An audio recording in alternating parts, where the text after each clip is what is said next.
Good evening, it's Giuseppe Bartoli. It is June 1st, and today is the first day of the last month of the first half of the year. Yes, that's a mouthful right there. Today I'm going to share with you a poem about Minnesota. I know it has nothing to do with what's going on now. It has to do with what happened in my life a couple of years back. It's called Calling Rochester, Minnesota. For those of you who may not know, Rochester, Minnesota is the home of Mayo Clinic and also of one of the world's shortest commercial plane flights, which is from Minneapolis to Rochester. Is about an 80 kilometer distance, like 15-minute flight. You don't actually take off at full height. You're flying at 1,000 meters above the ground the whole way, of 3,000, 4,000 feet, and then you land.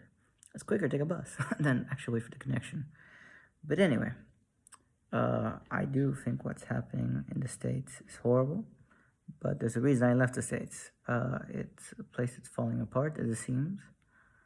There's not much unity, and it's pretty much gone down the tubes. I think all lives matter. I'm not picking sides here. I think all lives matter.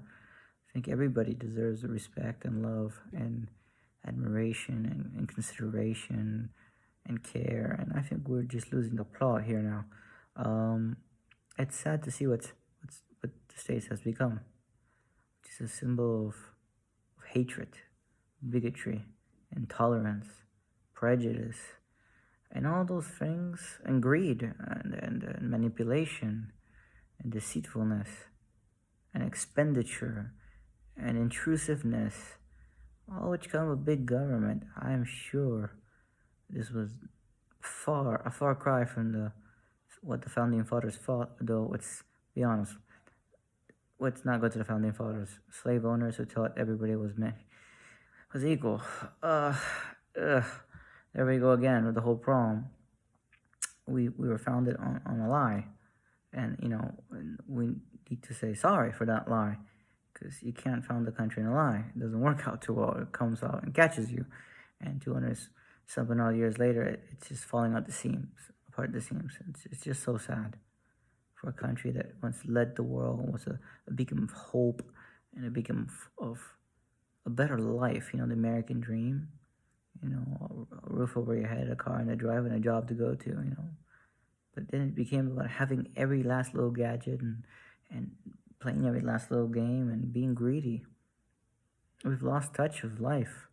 I mean, before the British came over to the U.S. and to the Americas, as well as the Spanish and the Portuguese, you could probably you used to be able to drink out of every river. Now you can't even drink out of it, even if you process it. You just feel bad just even thinking about it.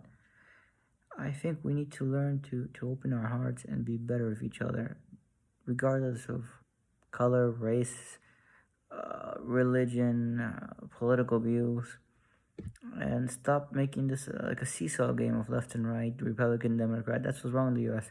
It's A or B all the time, and I got sick of that, and I left a long time because I don't care much for that, and everything's overpriced, and everything is about money. And at the end of the day, you just want to be happy with what you have and make the best of what you got. Anyway, it's called Calling Rochester, Minnesota. The same way I found your number by trial and error, e-phone book after e-phone book, is the same way I wish I could flick through the pages of the past, if only to let you die in peace. To be able to find out through my father that what you and Grandpa did last night. To be able to refer to Ohio as Crosby, Stills, Nash & Young song, and not as the catalyst that started 10 years of radio silence. This is why tonight I'm calling you, Rochester, Minnesota, because yesterday afternoon, life nearly came down to one phone call when I picked up my mobile phone and heard you gasping each word like another mourner joining the procession. I'm calling to say how much I love you. I'm calling to see if Dad finally got a hold of you after 12 long years, if only to let you die in peace. So, anyway, peace and love to all. Stay at home, if not be responsible, and every life matters.